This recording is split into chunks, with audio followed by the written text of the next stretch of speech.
के रख दूंगा, तेरे अंदर से वो निकलेगी। क्या किया मैंने अपनी लाइफ में? मैं कंप्यूटर इंजीनियर था।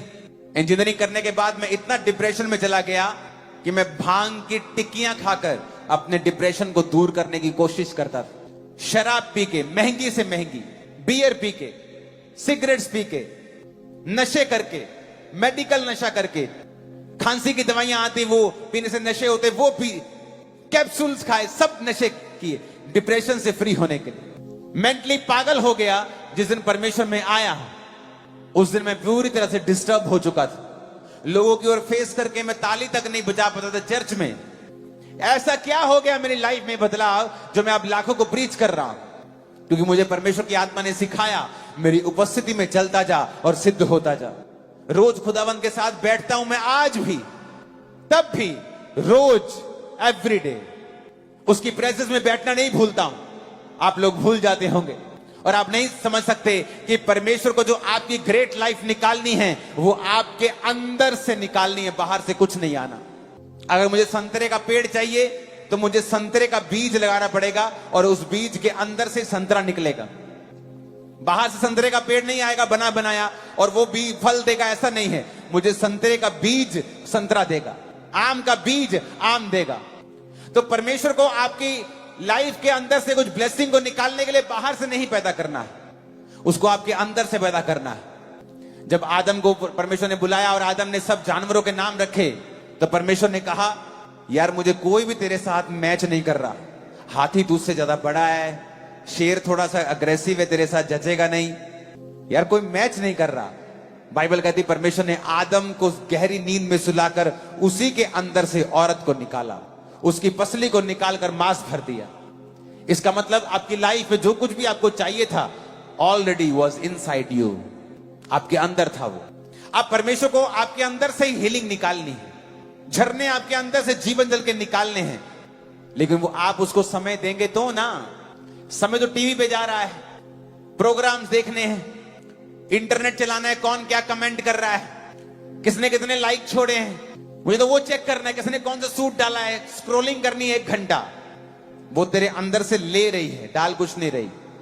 The most stressed time of history of Mankind, जब से दुनिया बनी है, आज इस दुनिया में सबसे ज्यादा लोग मेंटली डिप्रेस्ड हैं। Its peak high because of social media, क्योंकि आपको हर वक्त आप कनेक्टेड हैं पूरी वर्ल्ड से, एवरी टाइम। पहले क्या था, आप हैं, आप टीवी पे आए, किसी ने गाली दी, टीवी पे दी, आपको सुनी नहीं। अब तो लोग कमेंट में आके आपको गाली निकालेंगे, आप देखेंगे, आप डिप्रेस हो जाएंगे। इसलिए मैं और मेरी वाइफ हम सोशल मीडिया पे नहीं है, हमारे प्रोग्राम सोशल मीडिया पे हैं, हम नहीं हैं। हम 24 घंटे आपको सोशल मीडिया पे दिखेंगे, लेकिन हम हैं नहीं सोशल मीडिया पे। मुझे नहीं देखना कौन क्या कहता है, मुझे ये देखना है खुदा मेरे बारे में क्या कहता है। आज दुनिया को स्ट्रेस है क्योंकि हर टाइम आप कनेक्टेड हैं। वो क्या कह रहे हैं, उसने लाइक मारा कि नहीं मारा, उसने मेरा स्टेटस देखा कि नहीं देखा, उसने देखा कि उसने मेरे को दिल भेजा कि नहीं भेजा। Every time you are stressed. लेकिन जैसे ही आप परमेश्वर की प्रेजेंस में बैठते हैं और आप समझ जाते हैं कि मेरे अंदर से परमेश्वर ने कहा था कि मैं जीवन जल के झरनों को बहा दूंगा, आओ उसकी प्रेजेंस में बैठें और खुदा से कहें, मुझे बना परमेश्वर ग्रेट जो तूने कहा था। एवरीडे 21 साल से मैं रोज कर रहा हूं, 21 ईयर्स रोज खुदावंद के प्रेजेंस में बैठता हूं।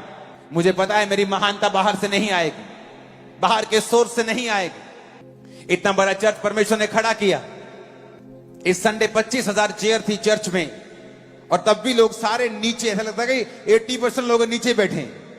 लेकिन उस महानता को निकालने के लिए मुझे रोज उसके पास बैठना पड़ेगा, फोन त्याग के, टीवी त्याग के उसके पास बैठना पड़ेगा कि परमेश्वर ये भुलाहट मेरी थी और आप लेट कर रहे हैं उसको। आपने घर में फोन लाए, सिम लाए और आपने फोन रख दिया और सिम रख दिया, आपने ना फोन ऑन किया ना सिम ऑन किया, आपकी बात नहीं होगी किसी से। वही हाल लोगों का है, अपनी बुलाहट को साइड पे रखा हुआ है और टीवी ऑन किया हुआ है।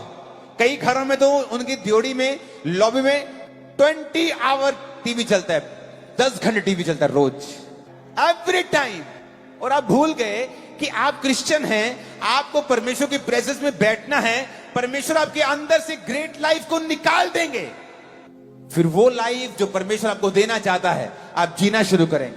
आपको फॉर्मूला समझ आ जाएगा, ओके ये फॉर्मूला है, परमेश्वर की प्रेजेंस में रोज बैठना है, प्रार्थना करनी है, अलग टाइम में रहना है, पवित्रताई में रहना है और मुझे परमेश्वर के संग चलना है और अपनी कमियों को निकालते रहना है रोज रोज। आप 90% जो प्रेयर्स करते हैं अभी आप बंद कर देंगे करनी, क्योंकि वो पूरी होना शुरू हो जाए। 90% क्योंकि आप विश कर रहे हैं पिता ऐसा हो जाए, प्रभु ऐसा हो। आप प्रेयर नहीं कर रहे हैं, आप समय नहीं बिता रहे हैं, परमेश्वर के संग नहीं है, क्योंकि उसने आपको ग्रेट बुलाहट दी।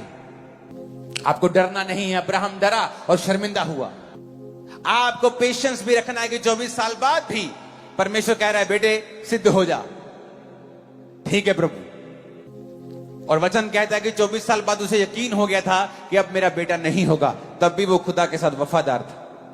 आपको 2 साल पता लग जाएगा आपको हीलिंग नहीं होगी, आप चर्च जाना बंद कर देते हैं, आप फास्टिंग बंद कर देते हैं। लेकिन अब्राहम को मालूम था कि अब नहीं होगा।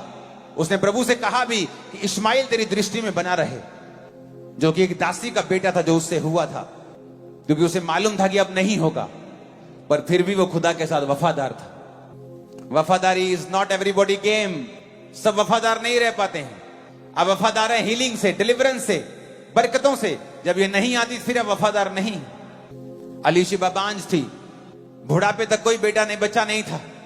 उसका पति तभी भी उस लाइन में खड़ा था जहां चिट्ठी डलनी थी कि कौन आज परमेश्वर के घर में जाके सारे रीति रिवाज करेगा।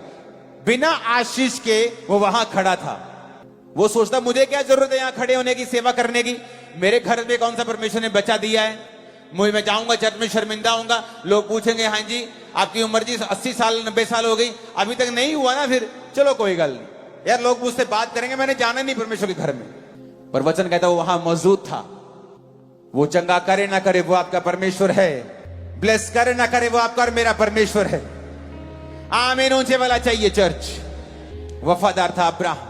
ग्रेट बनना है तो सब कुछ छोड़ के उसके पीछे हो जा। ग्रेट बनना है, उसने तुम्हें भिखारियों वाली लाइफ नहीं दी, रोने के लिए नहीं बुलाया तुमको, डिप्रेस होने के लिए अपने पास नहीं बुलाया, संघर्ष करने के लिए बिल्कुल नहीं बुलाया उसने तुम्हें अपने पास। अगर तुम्हें ब्लेसिंग लेनी है तो तुम्हें एक काम करना पड़ेगा, सब कुछ छोड़ के खुदा के पीछे होना पड़ेगा। अपनी बुद्धि का त्याग करके परमेश्वर की बुद्धि को अपनाना पड़ेगा। अपना दिमाग अपनी सेंसेस घर पे रखे, आपको परमेश्वर के वचन के पीछे चलना पड़ेगा। कुछ समय तक आप नॉनसेंस लग सकते हैं, फिर आपको डरना नहीं है जिस तरह अब्राहम डरा और फिर शर्मिंदा हुआ। उस संगति का हिस्सा नहीं बनना है जहां पास्टरों की खिलाफत होती है। कोई पास्टर हो छोटा या बड़ा, परमेश्वर के राज्य में वो हालेलुया। हम निकालेंगे परमेश्वर के पवित्र वचन में 13 तीमुथियुस अध्याय 6 और उसका 6 पद हम पढ़ेंगे। बड़ी हालेलुया। आज का जो वचन परमेश्वर ने मुझे और आपके बीच में रखने को कहा है वो है पर संतोष के साथ भक्ति करना, बड़ी करना। 3 चीज का वर्णन हमारे बीच में है। पहली चीज संतोष, दूसरी चीज है भक्ति, तीसरी चीज है बड़ी करना। जब हम संतोष रखेंगे, संतोष के साथ हम भक्ति करेंगे तो तीसरी चीज लिखा हम आशीष पाएंगे, किस चीज की, बड़ी करना। ये बहुत बड़ी बात आज परमेश्वर ने हमारे किया है।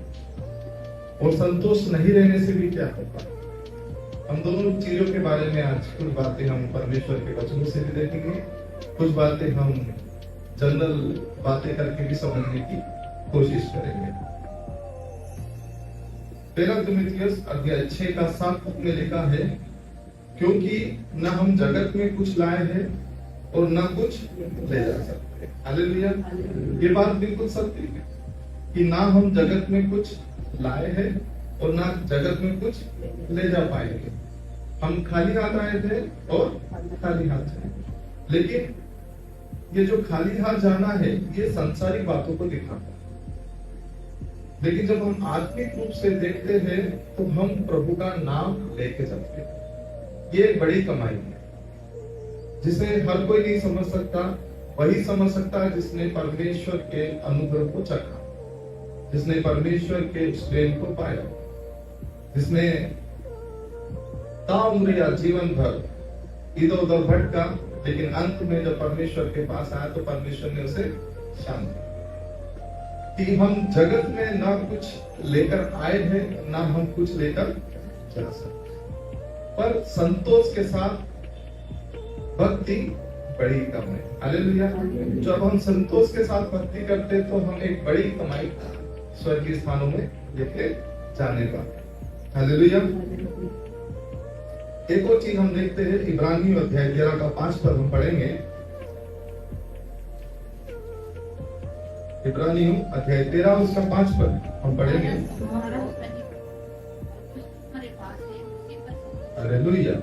तुम्हारा स्वभाव लोभ रहित हो और जो तुम्हारे पास है उसी पर संतोष करो। हमारे पास जो भी है हमें उसे संतोष के साथ ग्रहण करना चाहिए, क्योंकि हमारे स्वभाव को लोभ रहित होना चाहिए। जब हम परमेश्वर के लोग हैं तो हमारा स्वभाव लोभ रहित हो, मतलब हम लोभ के पीछे ना भागे, लालच के पीछे ना भागे, लेकिन जो परमेश्वर ने हमारे लिए ठहराया है उसमें हम संतोष करें। क्योंकि परमेश्वर का वचन आगे बहुत अच्छे तरीके से एक्सप्लेन करता है। वो बताता लिखा है, क्योंकि उसने आप ही कहा है कि मैं तुझे कभी न छोड़ूंगा और कभी न छोड़ूंगा। हालेलुया। परमेश्वर ना हमें कभी छोड़ेगा, परमेश्वर ना हमें कभी त्यागेगा। इसलिए जो कुछ परमेश्वर ने हमें दिया है उसमें हमें संतोष रखना जरूरी है। यदि हम संतोष के साथ अपना जीवन को जीते हैं और उसके साथ हम परमेश्वर की भक्ति करते हैं तो वो हमारे लिए बड़ी कमाई ठहरती है। ये परमेश्वर का वचन है और परमेश्वर अपने वचन के अनुसार अपने कार्यों को पूरा भी करता है। लेकिन जब हम अपने जीवन में संतोष न रखते हुए और उसके अपोजिट अपने जीवन को जीते हैं, जिसको हम कहेंगे असंतोष का जीवन, जिसको हम कहेंगे कि जीवन भर जो है हम भागते रहे, धन के पीछे, दौलत के पीछे हम भागते रहे, अच्छे मान और सम्मान के लिए हम भागते रहे, अच्छे ओहदे के लिए, अच्छे फ्यूचर के लिए। लेकिन बाइबल हमें कुछ और ही बताती है, क्योंकि वो कहता है कि मैं तेरे साथ हूं, ना मैं तुझे कभी छोड़ूंगा और ना कभी तुझे त्यागूंगा। इसलिए जो मैंने वर्तमान में तेरे लिए ठहराया है उसमें तू क्या कर, संतोष कर, ताकि भविष्य में तू क्या करने पाएगा, बड़ी कमाई करेगा। हालेलुया। परमेश्वर का वचन यही कहता है कि संतोष के साथ भक्ति बड़ी कमाई। यदि आप वर्तमान में संतोष रख करके प्रभु के साथ अपने जीवन को जिएंगे तो भविष्य में आप अपने साथ बड़ी कमाई को भी प्रभु के द्वारा रख दे पाएंगे। और प्रभु आत्मिक के साथ इस जीवन में जितनी मूलभूत की चीजें हैं उनकी भी आशीष आपकी झोलियों में भर देगा। हालेलुया। परमेश्वर कभी किसी को निर्धन नहीं रखता। ये मेरा व्यक्तिगत अनुभव है। जब से मैं परमेश्वर के पास आया, परमेश्वर ने बहुत मुझे आशीष दी, आत्मिक रूप से भी दी है और सांसारिक रूप से भी परमेश्वर ने मुझे बहुत उन्नति दी। इसलिए मैं व्यक्तिगत अनुभव के साथ में आपके बीच में कहना पाऊं कि आप संतोष रखिए, परमेश्वर के साथ आप बैठिए, उसकी भक्ति कीजिए, आप भविष्य में एक बड़ी कमाई देखने पाएंगे। हालेलुया। लेकिन यदि आप असंतोष रखेंगे तो आपके जीवन में जो परमेश्वर ने कहा कि मैं बड़ी कमाई तेरे जीवन में दूंगा, बड़ी कमाई नहीं कर पाए। कुछ बात मैं आपको समझाने के लिए कहना चाहूंगा। एक व्यक्ति आपके जैसा या मेरा जैसा मान, बहुत अच्छा स्वभाव का, घर से सक्षम, घर से बहुत अच्छा, उसका घर भी अच्छा, गाड़ी, नौकर चाकर सब। एक बार उसके मन में एक ख्याल आया कि मैं कुछ आत्मिक लाभ कमाऊं या मैं कुछ पुण्य कमाऊं। उसके मन में विचार आया कि मैं 2 संतों को अपने घर पे बुलाऊंगा और आदर सम्मान के साथ उन्हें भोज कराऊंगा और उन्हें फिर विदा करूंगा। वो निकला और संतों के बीच में उसने अपनी गाड़ी रखी। उसने 2 संतों को आमंत्रण दिया और कहा कि आज आप मेरे साथ घर चलिए, मैं आपका आज आदर सत्कार करना चाहता हूं। बड़े प्यार से उसने उन दोनों संतों को निमंत्रण दिया। और दोनों संत जो थे वो बहुत टाइम से बैठे हुए थे कि कोई जजमान आए और हमें क्या करे, लेके चले। दोनों संत बड़े ही खुश थे कि आज एक अच्छा व्यक्ति कार में आया है, कपड़े अच्छे पहन रखे हैं और वेल एंड गुड है, बहुत अच्छा दिख रहा है, आज हमें बहुत कुछ अच्छा मिले। और जो जजमान लेकर गया था उसने दोनों संतों का आदर सत्कार बहुत ही मान सम्मान से किया। एक के साथ अच्छा और एक के साथ बुरा नहीं किया, उसने दोनों के साथ अच्छा किया। वो उसे घर पे लेके आता है, उनके पांव बुलाता है और उन्हें अच्छी गादी पर बिठाता है, प्रेम के साथ व्यवहार करता है, ठंडा पानी पिलाता है। फिर बात आती है भोज की, तो वो उन्हें भोज पर अपनी मेज पर बिठाता जहां वो बैठता है। और नौकर चाकर को वो नहीं कहता कि वो उसे खाना खिलाए, वो खुद अपने हाथों से क्या करता है, खाना खिलाता है, खुद अपने हाथों से वो सेवा करता है। दोनों ही संत बड़े खुश, बहुत आशीर्वाद, बहुत आशीष उसे दे रहे हैं। और मन ही मन उसको कह रहे कि आप कितना भला व्यक्ति, कितना अच्छा व्यक्ति। जब सब भोज सब कंप्लीट हो जाता है, 10-15 मिनट वो बैठ के बात करते हैं, फिर समय आता है कि वो उसे विदा करे, वो उसे विदा करता है। और दोनों को जो है मात्र 11-11 रुपए देता है। कितने? कितना देता है? 11। दो संत में से एक संत खुश था और एक संत खुश नहीं हुआ। वो आपसे अपने निवास स्थान पे छोड़ता है। तीसरा संत जो है दोनों के चेहरे को देखता है, बोले आज क्या हुआ है? हमेशा दोनों एक जैसे रहते, आज एक का मुंह उदास है और एक का मुंह खुश है। वो पूछता है पहले खुश रहने वाले व्यक्ति से क्या हुआ? बोलता है जजमान बहुत अच्छा था, उसने बहुत अच्छा किया, सत्कार किया, भोजन खिलाया, आदर दिया, मान सम्मान दिया, अपनी मेज पर बिठाया, उसने खुद भरोसा छोड़कर गया और 11 रुपए भी दिया। यार यहाँ तो हम भूखे प्यासे हैं और 1 रुपया नहीं था, हमको कुछ भी नहीं था, लेकिन आज प्रभु की दया से 11 रुपए भी मिला और भोजन भी।